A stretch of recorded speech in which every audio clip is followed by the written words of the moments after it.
is a Roll to Hit Gaming unboxing. In this video, we'll crack open a game and show you what's inside. Welcome and thank you for joining us. Let's head into the game room for your Roll to Hit Gaming unboxing host. Hey there everybody, Chip Crawford from Roll to Hit Gaming, and once again I'm broadcasting from my secret underground lair. Not at the Roll to Hit Gaming studios, I apologize, but I wanted to get this unboxing out as quickly as possible. I just picked up Roll Player, the new game of dice fantasy character creation, and I wanted to show you guys what the contents are before I start working on a first look for you. So here we are again. I know that the setup is not optimal. Not nearly the level that you're accustomed to from our Roll to Hit Gaming videos that we do in studio, but again, I'm down here. I want to get it out before I can start punching and getting in and doing the all the details of the first look. So let's dig right in. Roll Player. All right, we got starting out rule book right on top, and the construction of the box, the printing, the materials of the rule book are really nice, really solid, glossy. Looks very good, very good. And then right in, these are the player boards and some coins. The punch boards, we've got human, and as we're told, the designers did well to do male and female, just front and back. So depending on what your preference is there, as you're playing, you'll have access to those. So we have human. Looks like we've got a dwarf. The dwarf female, that's what that looks like. And the dwarf male, oh, he's jolly. All right. And then, oh, the orc, okay. So there's an orc. And, man, I don't know. Maybe that's a female? Yeah, that's got to be a female. This guy's got the buzz cut. So there's the orc male. All right, and looks like a halfling female. Got kind of a devious look to her. You gotta watch out for those halflings. And there's a halfling male. And coins on each one of these punch boards, looks like. The elf female, and elf male. Oh, he's contemplating. He's wondering, where do I want to put my dice? And then the dragonkin. And I guess that's a male. Maybe it's a female. And there's the male red dragon.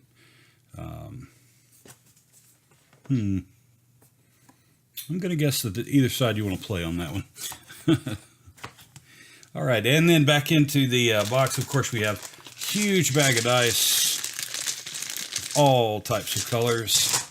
We have some markers for the different alignment things and the player backgrounds. I think it's what it is. I haven't really dug into the rules too much. Oh, they give us bags because they know we're gamers and they love us, so they're very considerate. We've got a cloth bag to keep the dice for random draws.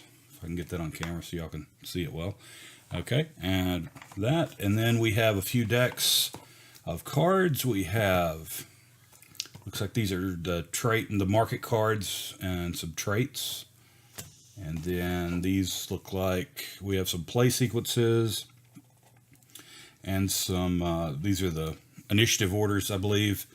And I don't know what else may be in there. Well, let's rip into them. So, and we've got, this looks like the alignments. Okay, so we've got, this one is the Hermit. Let's see if my camera will focus in on that. I don't know if you can see the stars. Apparently, if you are true neutral with the Hermit, you get +3 stars at the end of the game, and if you have made your way to the wings of the alignment chart, then you'll get -1. Let's tear into these and look at a few of them. Let's see if I can get through this cellophane.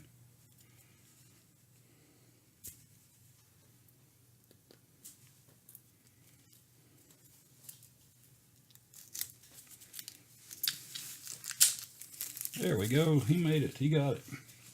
We've got a Hermit. We've got a Neurotic. And that one wants you to be lawful evil. The Hermit. We've got an Eccentric. Wants you to be chaotic neutral, it looks like. The Protector wants you to be good of some type, preferably neutral good. The Scoundrel, preferably neutral evil. The Arbiter wants you to be lawful neutral, but will still give you some points if you are lawful good or lawful evil. Just want you to be lawful in some way. The Lunatic, balancing these precariously on the middle of the insert here. Lunatic wants you to be chaotic evil, preferably, but it will also give you points for chaotic neutral or neutral evil. Let's see, what do we got? Let's just go through this and see. Oh, there's a sociopath. I guess that's related to a lunatic. It wants you to be lawful evil, or will give you points for lawful neutral or neutral evil. Oh, here's a champion, and the champion really wants you to be neutral, lawful neutral, and will give you negative points if you're anything on the chaotic side. And let's see, anything. Well, we have a truth seeker. It's got stars all over the board. Prefers you to be lawful good, but you can be neutral good or neutral evil. And then, of course, and then you have the maniac, and the maniac wants you to be chaotic evil, and will give you negative if you're anywhere close to lawful good. So those are some of the alignments. Those are pretty cool. Put those back in. Let's rip into these others and see what we see.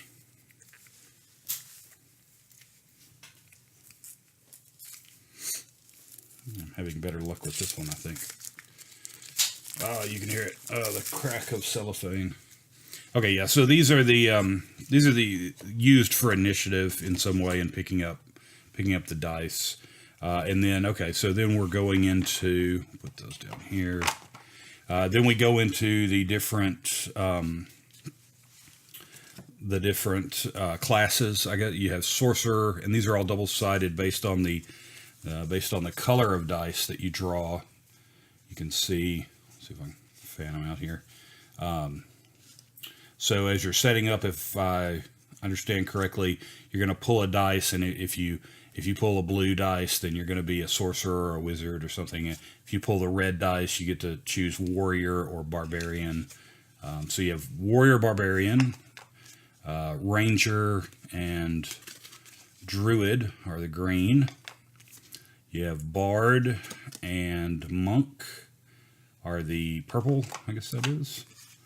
Cleric and paladin will be white. Rogue and thief for black dice. And sorcerer and wizard for the blue. And these cards, the classes as I understand it, are kind of giving you an idea of where you want to go with your character creation. You could, and you get extra stars for having your stats in those specific ranges or those specific numbers. So, and there's a little bonus ability that your class will give you. So, pretty neat. And then the rest of this deck that I just cracked open has backstories on it, and so these are telling you sort of patterns of dice and colors that you want to achieve by the end of the game. For the aristocrat, you can see there the distribution. And as I understand it, based on the number of these distributions that you get correct, so if you have the blue dice here in the correct third position on strength, the green in the middle on dex, and then the is that, I guess that's purple, on constitution in the first position, and so on. You can see there.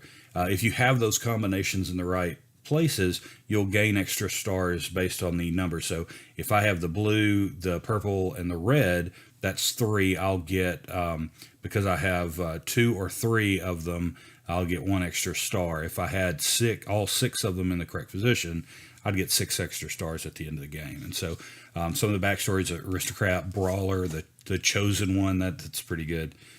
Craftsman, exonerated. Let's see, what else? Rift Walker.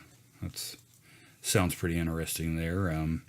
Lost Soul, Savage, or Street Urchin. So those are kind of neat, and we'll go into more detail on these in the first look coming up as I get that done. And then lastly, in this deck, looks like some star counters, I guess, for the end of the game to track your stars.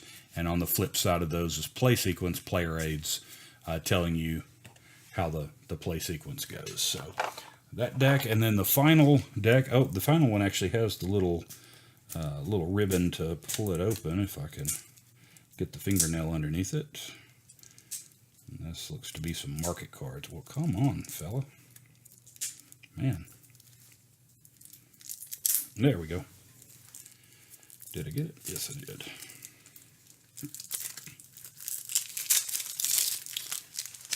Crack of cellophane.